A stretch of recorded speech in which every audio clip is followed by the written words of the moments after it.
in blank and asked them how they were able to do that transportation jitsu, because that was awesome. We need to figure out how to do that, but let's actually go back to the overall. With this, we're going to see Four Thrives just sitting pretty at the top, and we're going to be seeing some of the other teams also being consistent. As you can tell, in second place with 52 points, it's GOAT. Enigma Galaxy, though, that was one team that ended up showing up.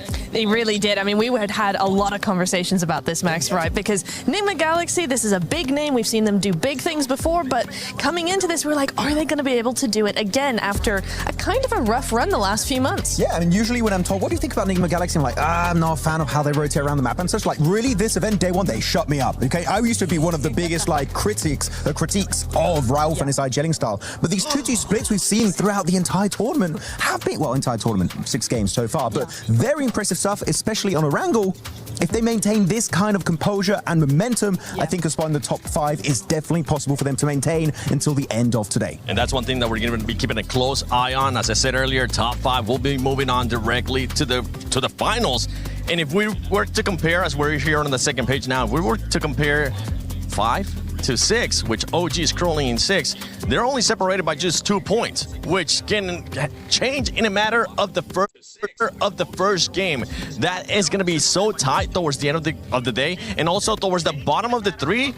We heard it too. X-Force needs to do something, and I got a chance to talk to the players, and they were saying that they're currently just having bad communications.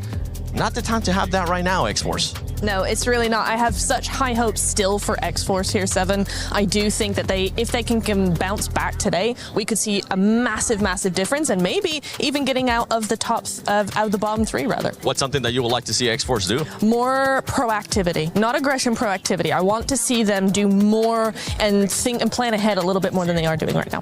Fair enough. I would like to see that too out of them. But now it's time we move on to the Sony story of the day, because it was those 2 teams that were trying to dominate, but who will dominate today? Is it going to be Four Thrives? Is it going to be GOAT? Because Four Thrives, yesterday, they finished in the first place, and this squad did it, Max, without, actually, no, this squad did it without getting a win.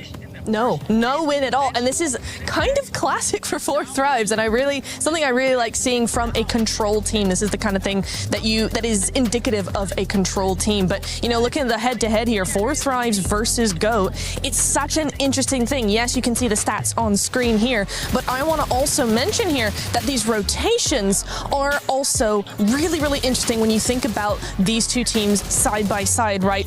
Both of them do wraparound rotations. They will take a different entry point to where they are in the circle or outside of the circle to make sure they get that good entry point. They also avoid teams in that early to mid phase. However, the difference comes with their splits, right? Four Thrives like a really structured 1-3, 2-2, very, very disciplined. GOAT, on the other hand here, Max, they like to spread out. They are a little bit looser with what they're doing. I really like what we've seen from GOAT team, but they're very